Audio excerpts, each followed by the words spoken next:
오늘 설교의 성경 본문 말씀 제가 봉독하겠습니다. 구약 성경 창세기 12장 1절부터 3절까지입니다. 거룩하신 하나님의 말씀입니다. 여호와께서 아브라함에게 이르시되 너는 너의 고향과 친척과 아버지의 집을 떠나 내가 네게 보여줄 땅으로 가라. 내가 너로 큰 민족을 이루고 네게 복을 주어 내 이름을 창대하게 하리니 너는 복이 될지라. 너를 축복하는 자에게는 내가 복을 내리고 너를 저주하는 자에게는 내가 저주하리니 땅의 모든 족속이 너로 말미암아 복을 얻을 것이라 하신지라. 아멘. 사람은 더불어만 삽니다. 한자로 사람 인자, 이거를 막대기 두 개가 서로 의지하고 있는 모양이라고 하면서 사람은 서로 신뢰하는 관계에서만 산다. 서로 더불어 의지해서만 산다. 이렇게 해석하는 것 아주 멋진 해석입니다. 사람의 아름다움과 복은 관계에서만 가능합니다. 반면에 홀로 사는 것처럼 불행한 것이 없습니다. 다른 사람과 관계가 틀어지면 삶이 힘들어집니다. 가족이든 직장 동료든 아니면 그냥 사회의 일반적인 상황이든 다 마찬가지입니다. 더불어 사는 존재인 사람의 행복과 불행을 사회적으로 한번 살펴보겠습니다. 경제적으로 한번 보는 겁니다. 경제적으로 볼 때 더불어 산다. 그게 상생의 시장 경제입니다. 시장 경제라는 게 같이 더불어 사는 경제 시스템이잖아요. 시장 경제의 반대가 독점 경제입니다. 힘 있는 기업이나 회사가 독점하는 시장을 점유하는 범위가 어느 정도 이상으로 커지면 시장이 또 경제가 망가집니다. 19세기에 1800년대 미국 또 유럽 이 서구 사회에서 자본주의 경제가 급속하게 확대되고 진행되면서 그러면서 소수의 영향력 있는 기업가가 산업 자본을 상당 부분 독점합니다. 그렇게 되면 뻔하죠. 우리가 시장 어느 제품을 절대적으로 독점하니까 가격 마음대로 올리고 내릴 수 있고 또 다른데 물건 생산 하청을 줘도 마음대로 요구할 수 있고 그러면서 각종 거래에서 불공정이 커지고 또 근로자, 소비자의 희생이 많아지고 결국은 사회 전체에 피해가 생겼습니다. 그래서 그때 만들어진 것이 독점금지법 또는 공정거래를 위한 그런 법안들이에요. 법률들입니다. 미국의 예를 들면 1890년에 미국에서 셔먼법이라는 법률이 제정이 됩니다. 그러니까 자본주의 경제의 흐름에서 공정거래 또는 독점을 방지하기 위한 법 중에서 아주 선구적인 법이라고 그래요. 거래 제한이나 또는 독점을 위해서 불공정한 계약을 한다든지 또는 몇몇 영향력 있는 기업들이 서로가 결탁을 해서 시장을 다 독점적으로 지배한다든지 그런 거를 위법으로 규정을 했습니다. 그러다가 셔먼법에 좀 미비한 게 있어서 1914년에 다시 클레이튼법이라는 것을 제정합니다. 그래서 셔먼법 그거 가지고 잘 통제가 안 되는 부분을 보완하려고 했습니다. 하지만 교묘한 불공정 행위를 방지하지는 못했고 그래서 같은 해 1914년에 연방거래위원회법 이런 걸 제정해서 규제 대상도 확대하고 규제 기관도 강화하고 그랬다고 그래요. 우리나라의 경우도 독점 규제 및 공정거래에 관한 법률, 이게 법률 이름인데요. 1980년대에 제정이 됐고 중간에 조금 수정 개정을 거친 모양이에요. 근데 80년에 제정돼서 독과점의 피해를 방지하고 또 시장 경제의 기본 원리가 자유롭고 공정한 경쟁 질서인데요. 이거를 촉진하고 있습니다. 우리나라의 법률 제1조를 제가 한번 읽어드리겠습니다. 법률에 따라서 보통 우리 상식적인 사람들이 잘 이해가 되지 않는 그런 표현들이 있는데 이거는 제가 보니까 그런 표현이 별로 없더라고요. 들어보시죠. 이 법은 사업자의 시장 지배적 지위의 남용과 과도한 경제력의 집중을 방지하고 부당한 공동행위 및 불공정 거래 행위를 규제하여 공정하고 자유로운 경쟁을 촉진함으로써 창의적인 기업 활동을 조장하고 소비자를 보호함과 어울러 국민 경제의 균형 있는 발전을 도모함을 목적으로 한다. 이게 1조입니다. 조문에 어울러 이런 표현이 나오는데 이게 아울러가 아닌지 하여튼 조문 그대로 검색을 해보니까 이렇게 돼 있어서 그냥 읽었습니다만은 현재 경제협력개발기구 우리가 뉴스에서 많이 듣죠. OECD 국가 가장 전 세계적으로 경제가 발전한 나라들 그 조직체지요. OECD 가맹국의 대부분의 국가는 다 이제 독점 방지를 방지하는 또는 공정 거래를 위한 이런 법률이 있고요. 또 세계적으로 많은 나라가 독점을 금지하는 법률들을 제정하고 있습니다. 특히 시장 경제 체제를 운영하는 나라들에서는 이런 법이 필수적입니다. 경제 선진국이 되려면요, 사회적 신뢰 그리고 투명성이 높아져야 합니다. 최근에 제3기 신도시 관련해서 대한토지주택공사 LH 거기 직원들이 내부 정보를 이용해서 미리 투기를 했고 이것 때문에 지금 사회적으로 논란이 한참이잖아요. 제가 지난 주간에 CBS 시사 논평을 하면서 저도 그 주제를 다뤘습니다마는 말하자면 사회적 신뢰가 낮고 또 투명성이 이게 낮으면 경제 선진국이 되지 못합니다.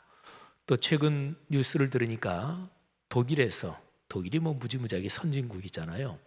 근데 독일의 집권당이 기독사회당, 기독민주당, 체데오, 체스우가 집권 여당인데, 근데 이 정당들의 의원들이 마스크 거래하고 연관해서 어디를 소개해주고 그리고 커미션을 받고 이것 때문에 의원 한 사람은 아예 의원직을 사퇴했고 그리고 또 한 사람은 자기 정당은 탈퇴했고 의원직은 보니까 내려놓지 않았더라고요.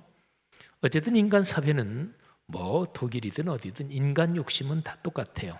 근데 중요한 것이 경제적으로 신뢰와 투명성이 높아져야 그래야 그 나라가 경제 선진국이 됩니다.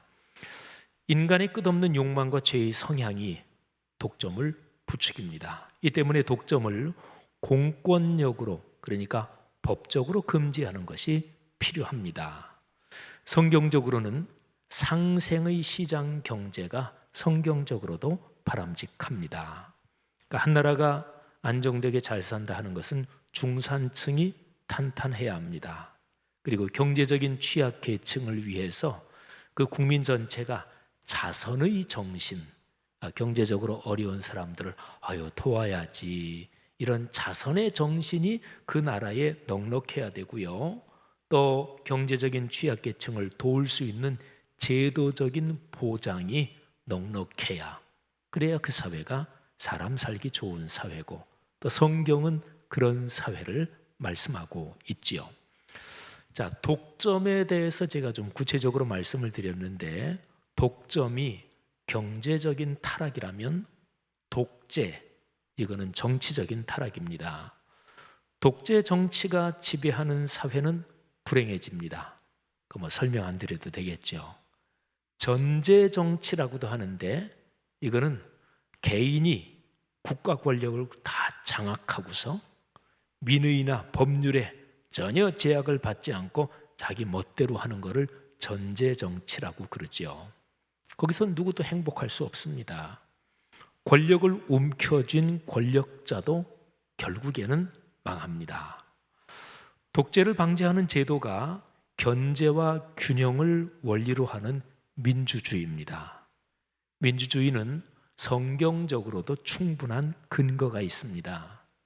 조금 어려운 신학적인 얘기지만 우리 평범한 그리스도인들도 삼위일체 하나님 이런 얘기는 많이 들으셨잖아요. 다 아시죠? 근데 삼위일체론 거기에서 민주주의의 근거를 찾을 수가 있습니다. 이건 신학적인 얘기니까 깊이는 말씀 안 드리겠고, 구약 이스라엘의 정치 제도에서도 경제와 균형의 원리가 거기에서도 발견이 됩니다. 자, 제가 독점 그리고 독재 두 가지 말씀드렸죠. 이 독자 돌림으로 해서 하나 더 말씀드리겠습니다. 독단, 자기 혼자 마음대로 하는 거, 독단적이다 할 때, 이 독단은 대인관계에서 발생하는 정신과 영혼의 병입니다. 객관적이고 근본적인 관찰이나 연구 없이 주관적 편견으로 판단하고 행동하는 거, 이게 독단이죠. 독단적인 사고방식이나 삶의 태도가 굳어질수록 다른 사람의 얘기가 들리지 않습니다. 어떤 영역에서 남보다 더 탁월해서 어떤 방식으로든 힘을 가진 사람, 돈의 힘이든 지위의 힘이든 어떤 재능이 탁월하든 힘을 가진 사람이 독단의 오류에 빠지기 쉽습니다. 독단에 빠지는 사람들에게 확증 편향의 증세가 많이 나타납니다. 확증 편향, 어느 일정한 방향으로 아예 외골수로 빠지는 거죠. 자기가 보고 싶은 것만 보고 자신의 생각에 맞는 것만 받아들이는 거. 이거 심해지면 이건 거의 정신병적인 수준이 되죠. 자, 독점, 독재, 독단 세 가지를 다 말씀드렸는데 이 중에서 정신과 영혼의 타락인 독단, 이게 사실은 독재, 독점에도 다 영향을 미치는 거지요. 근데 이 세 가지는 인간이 가진 죄의 성향, 거기서 나옵니다. 근본적으로 보면 인간이 신이 되고 싶은 욕망이 그 속에 자리 잡고 있습니다. 우상 숭배의 욕망이죠. 동서양을 막론하고 사람의 심리 가운데 원하는 것은 무엇이든지 다 되게 만드는 요술방망이, 이것을 구하는 심리가 있습니다. 이게 이제 알라딘의 마술 램프도 그렇고, 또는 모든 소원 뭐든지 세 가지 들어준다, 이런 동화, 민담 이런 거 많잖아요. 그러니까 동양이든 서양이든 옛날이든 지금이든 뭐든지 간에 내가 하고 싶은 거, 내 욕망을 충족시켜 줄 수 있는 어떤 마술적인 게 있었으면 좋겠다. 그런 게 사람 안에 있어요. 현대적으로는 로또가 바로 그런 것입니다. 잠언 30장 15절은 인간의 죄악과 거기에서 나오는 끝없는 욕망에 대해서 이렇게 말씀했습니다. 거머리에게는 두 딸이 있어 다오 하느니라. 그러니까 이 끝없는 욕망을 가진 그런 사람을, 그런 인간의 죄악을 거머리에 비유한 거예요. 거머리는 끈질기잖아요. 근데 거머리에게는 두 딸이 있다. 근데 그 두 딸이 계속해서 달라고 그런대요. 더 다오, 달라 그렇게 한다는 거예요. 하나님께서 창조하신 세상은 참 아름다웠습니다. 그러니까 창조가 아름다운 이유를 제가 말씀드리면, 창세기 1장 31절은 창조된 세상이 하나님이 보시기에 참 좋았더라, 이렇게 기록하고 있습니다. 네, 당연합니다. 창조된 세계가 하나님으로부터 나왔기 때문에 당연히 아름답죠. 하나님께서 주신 것입니다. 하나님은 진선미의 근원이십니다. 그러니까 진리와 선함과 아름다움의 근원이신 삼위일체 하나님, 그분에게서 나온 것이니까 모든 것이 선하고 진리이고 아름다울 수밖에 없는 거지요. 자, 창세기 1장의 창조 이야기, 거기에서 아주 중요한 점이 몇 가지 있는데 그 중에 하나가 하나님께서는 말씀으로 천지를 창조하셨다. 이 점이 중요합니다. 창세기 1장에 보면 하나님이 이르시되, 아주 옛날 성경으로 하나님이 가라사대, 다른 말로 하면 하나님이 말씀하시되, 이런 거죠. 그러니까 하나님이 이르시되 이 표현이 창세기 1장에 11번 나옵니다. 그러니까 하나님의 창조는 말씀으로 창조하신 거예요. 하나님께서 이르셨고 곧 말씀하셨고, 그리고 말씀하신 대로 됐습니다. 하나님이 말씀하신 거는 그분의 뜻, 그 뜻에서 나온 거죠. 하나님의 뜻에서 말씀이 나오고, 그리고 그 말씀대로 창조 세계가 생겼습니다. 그러니까 말씀하시는 하나님은 당신이 말씀하신 내용을 실체가 되도록 그렇게 이루시고 그거를 나누어 주시는 거예요. 하나님이 당신의 거룩한 뜻이 현상이 되고 구체적인 실체가 되도록 해서 나누어 주시는 거지요. 그러니까 창세기 1장의 창조 이야기는 하나님이 당신 자신의 가장 좋은 것을 나누어 주시는 나눔에 대한 이야기입니다. 우리 사람 사는 데서 한번 예를 들어 볼까요? 인품이 훌륭하고 존경받는 사람은 자기 말에 책임을 집니다. 인격이 훌륭한 분의 말씀은 믿어도 됩니다.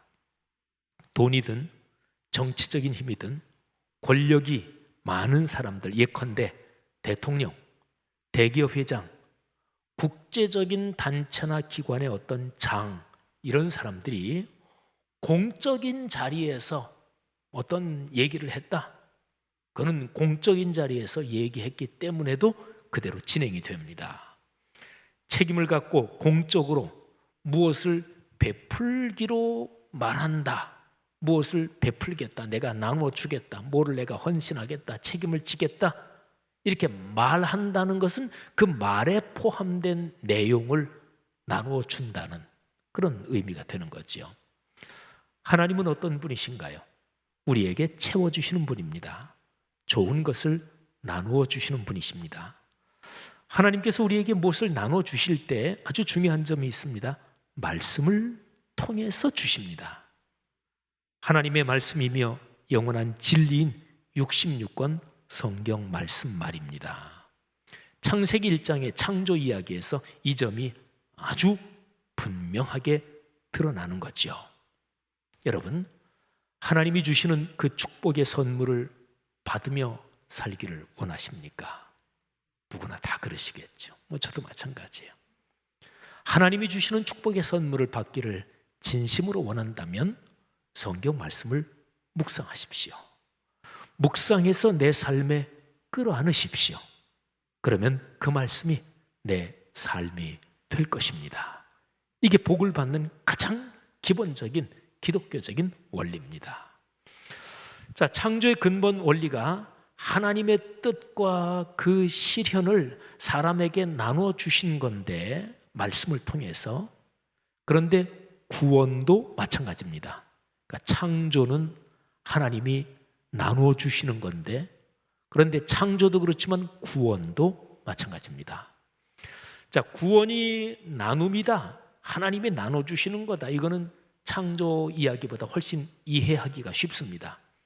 성자 하나님이신 예수 그리스도께서 사람 몸을 입고 세상에 내려오신 것, 또 인류의 죄를 대속하기 위해서 십자가에 달려 자신을 희생하신 것, 그리고 부활 승천하신 주님께서 성령님을 보내주신 것, 이게 구원의 과정이잖아요. 이게 다 나눔입니다. 하나님은 구원의 사역에서 좋은 것, 그러니까 구원의 선물을 주시는 거잖아요. 그런데 궁극적으로는 당신 자신을 주시는 것이지요. 하나님이 당신 자신을 우리에게 주시는 것입니다. 하나님께서 아브라함을 부르시면서 주신 말씀, 오늘 본문이죠. 창세기 12장 1절부터 3절은 창조에서 구원으로 이어지는 그 구원의 흐름, 창조와 구원의 흐름 한가운데 있는 아주 중요한 구절입니다. 타락한 인간은 독점, 독재, 독단, 그렇게 해야 내가 복을 얻는다, 이렇게 생각합니다. 인간이 신이 되면 행복할 것이라고 생각합니다. 그런데 큰 착각이고 결정적인 판단 오류입니다. 보통 사람들이 다 생각하는 게 그렇잖아요. 혼자 다 차지하는 게 가장 안전하다고 생각하지만 그렇게 되면 결국은 만인에 대한 만인의 투쟁 상태, 야만의 상태가 되고 그래서 결국은 가장 불안정한 위기 상황에 빠집니다. 인간이 신적 힘을 가지면 모든 것이 잘 될 것이라고 생각하지만 결국은 인간들 사이에 극한적인 지배와 피지배 상황이 발생해서 모두가 파멸에 이르게 됩니다. 가지고 또 가져도 사람의 욕심은 차지 않습니다. 오르고 또 올라도 사람의 욕망은 끝이 없습니다. 창세기 3장에 인간 타락 사건이 나오지요. 선악과를 따먹고 타락하잖아요.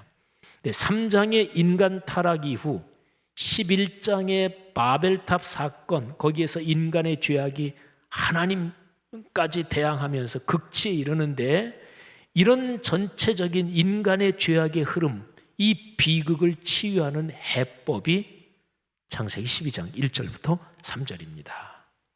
그러니까 1, 2, 3절은 비움, 채움, 나눔이잖아요. 자신을 비움으로써 창조주 하나님 앞에서 겸허해지는 것. 비움의 상태에 하나님께서 근원적인 복으로, 아니 하나님 자신으로 채우시는 것. 그래서 하나님께서 자신을 나누어 주신 것처럼 만나는 모든 사람에게 나눔을 실천하며 사는 것. 이게 이제 독점, 독재, 독단의 인간 비극을 해결하는 해법, 치료약입니다. 창세기 12장 1절부터 3절 말씀에 우리는 참 깊이 귀를 기울여야 합니다. 제가 지금 사실은 이 말씀, 이 본문을 성경 전체 흐름하고 연관해서 그래서 지금 10번 넘게 계속 설교하고 있는 중입니다. 이 창세기 12장 1절부터 3절 말씀, 특별히 나눔을 얘기하는 3절이 얼마나 복된 내용인지 주목하십시오. 이 말씀을 제가 다시 한번 낭독해 드리겠는데 아멘으로 받아 여러분 삶의 이 복이 이루어지게 하십시오. 믿음으로 이 말씀을 받는 사람에게 이 말씀이 이루어질 것입니다. 여호와께서 아브라함에게 이르시되 너는 너의 고향과 친척과 아버지의 집을 떠나 내가 네게 보여줄 땅으로 가라. 내가 너로 큰 민족을 이루고 네게 복을 주어 네 이름을 창대하게 하리니 너는 복이 될지라. 너를 축복하는 자에게는 내가 복을 내리고 너를 저주하는 자에게는 내가 저주하리니 땅의 모든 족속이 너로 말미암아 복을 얻을 것이라 하신지라. 아멘. 예배 마지막에 축도 시간이 있잖아요. 근데 저도 이제 이런저런 예배 참석하면서 다른 목사님이 축도할 때 저는 아멘을 4번 합니다. 보통 축도는 성삼위 하나님의 이름으로 하잖아요. 이제는 우리 주 예수 그리스도의 은혜와, 그러면 저는 조그만 소리로 마음속으로 아멘. 하나님 아버지의 끝없는 사랑하심과 그런 전 또 한 번 아멘. 성령께서 같이 하시고 역사하시는 그 놀라운 동행하심이 그런 또 한 번 아멘. 여기 있는 모든 분들에게 지금부터 영원히 함께 하시기를 축원하옵나이다. 그러면 또 한 번 아멘. 저는 보통 어디에서 어떤 목사님이 축도를 하시면 그렇게 4번 아멘을 합니다. 아멘은 소리내서 할 수도 있고 마음으로 할 수도 있지만 아멘은 나의 전인격적인 응답이고 그리고 진심으로 갈망하고 사모합니다. 이런 믿음의 손을 활짝 내미는 게 그게 아멘이에요. 사랑하신 여러분, 하나님의 은혜를 그렇게 받고 체험하시기를 축복합니다. 저는 지금까지 창조와 구원, 이 2가지의 구조가 나눔이다, 이것을 말씀드렸습니다. 자, 이제 아주 중요한 점 하나를 더 말씀드리겠습니다. 구원의 최종적인 상황이 나눔에 걸려 있다는 것입니다. 마태복음 25장에 세상의 종말에 있을 심판 이야기가 나옵니다. 영생, 영벌, 영원한 생명과 영원한 형벌이 결정됩니다. 그 마지막 상황에서 기준이 있는데 그 기준이 바로 나눔입니다. 자, 마태복음 25장 31절부터 46절, 좀 길지만 이거를 설명할 거 하다가 그냥 그대로 읽어드리는 게 제일 좋을 것 같아요. 또 아주 쉬운 이야기로 되어 있고 내용이 쉽죠. 예수님께서 하신 말씀이에요. 자, 잘 들어보십시오. 마지막에 영생과 영벌이 결정되는데 그때 주님께서 어디에 기준을 두시는지 잘 들어보십시오. 인자는 예수님이 당신 자신을 지칭할 때 쓰신 말이에요. 인자가 자기 영광으로 모든 천사와 함께 올 때에 자기 영광의 보좌에 앉으리니 모든 민족을 그 앞에 모으고 각기 구분하기를 목자가 양과 염소를 구분하는 것 같이 하여 양은 그 오른쪽에 염소는 왼편에 두리라. 그때 임금이 그 오른편에 있는 자들에게 이르시되 내 아버지께 복받을 자들이여. 임금이 바로 예수님을 말하는 거죠. 내 아버지께 복받을 자들이여 나와 창세로부터 너희를 위하여 예비된 나라를 상속받으라. 내가 줄일 때에 너희가 먹을 것을 주었고 목마를 때에 마시게 하였고 나그네 되었을 때에 영접하였고 헐벗었을 때에 옷을 입혔고 병들었을 때에 돌보았고 옥에 갇혔을 때에 와서 보았느니라. 이에 의인들이 대답하여 이르되 주여 우리가 어느 때에 주께서 줄이신 것을 보고 음식을 대접하였으며 목마르신 것을 보고 마시게 하였나이까? 어느 때에 나그네 되신 것을 보고 영접하였으며 헐벗으신 것을 보고 옷 입혔나이까? 어느 때에 병드신 것이나 옥에 갇히신 것을 보고 가서 배웠나이까? 하리니 임금이 대답하여 이르시되 내가 진실로 너희에게 이르노니 너희가 여기 내 형제 중에 지극히 작은 자 하나에게 한 것이 곧 내게 한 것이니라 하시고 또 왼편에 있는 자들에게 이르시되 저주를 받은 자들아 나를 떠나 마귀와 그 사자들을 위하여 예비된 영원한 불에 들어가라. 내가 줄일 때에 너희가 먹을 것을 주지 아니하였고 목마를 때에 마시게 하지 아니하였고 나그네 되었을 때에 영접하지 아니하였고 헐벗었을 때에 옷 입히지 아니하였고 병들었을 때와 옥에 갇혔을 때에 돌보지 아니하였느니라 하시니 그들도 대답하여 이르되 주여 우리가 어느 때에 주께서 줄이신 것이나 목마르신 것이나 나그네 되신 것이나 헐벗으신 것이나 병드신 것이나 옥에 갇히신 것을 보고 공양하지 아니하더이까? 이에 임금이 대답하여 이르시되 내가 진실로 너희에게 이르노니 이 작은 자 하나에게 하지 아니한 것이 곧 내게 하지 아니한 것이니라 하시리니 그들은 영벌에 의인들은 영생에 들어가리라 하시니라. 아멘. 여러분, 나눔, 특별히 삶이 어렵고 힘겨운 사람들에게 하지 않은 것이 하나님 앞에서 죄라는 것입니다. 나눔은 최종적으로 구원이 결정되는 상황에서 가장 중요한 기준입니다. 어떤 상황이든지 힘없고 약한 사람들을 더 어렵게 만든다, 그건 죄입니다. 하나님께서 심각하게 보시는 거예요. 그러니까 아까 제가 독점, 독재, 독단을 말씀드렸죠. 사회적인 상황에서 독점, 독재, 독단은 취약한 사람을 더 어렵게 만들어요. 사회 구조적으로 그렇잖아요, 그렇죠? 그러니까 독점, 독재, 독단이 하나님 앞에서도 죄가 되는 까닭이 그것입니다. 그리스도인은 신앙의 확신을 갖고 독점, 독재, 독단, 이건 하나님 앞에서 죄다, 이것을 분명히 정리해야 되고 이 안 좋은 것 세 가지를 극복할 수 있는 세 가지에 대해서 신앙적인 확신을 가져야 돼요. 독점을 극복하는 상생의 시장경제, 독재를 극복하는 법치의 민주주의, 독단을 극복하는 인도적 인륜 도덕. 그리스도인과 교회는 여기에 힘써야 합니다. 그러니까 예수 믿는다는 게 가장 중요한 것이 예수 그리스도의 십자가의 보혈로 내 죄가 용서되고 하나님의 자녀가 됐다, 이게 중심인데, 그러면 그렇게 돼서 어떻게 사는 거예요? 그럼요. 상생의 시장 경제, 법치의 민주주의, 인도적 인륜 도덕, 이거를 확신하며 우리가 사는 사회에 그게 되도록 그렇게 사는 게 바로 그리스도인의 삶인 거지요. 그리스도인 사랑하는 성도 여러분들이요, 하나님께서 아브라함에게 주신 나눔의 복이 여러분의 삶에서 아름답게 펼쳐지고 또 여러분이 만나는 모든 사람이 여러분 때문에 그 복을 받으시기를 축복합니다. 오늘 오전에 설교 준비를 쭉 마무리하고 있는데 성동구 교구협의회 총무이신 유시선 목사님에게서 카톡 메시지가 하나 왔어요. 이번 부활절을 즈음해서 성동구에 있는 200여 교회 교파를 초월해서 성동구의 교회들이 성동구청, 성동경찰서와 함께 부활절 희망상자운동 전개하고 있잖아요.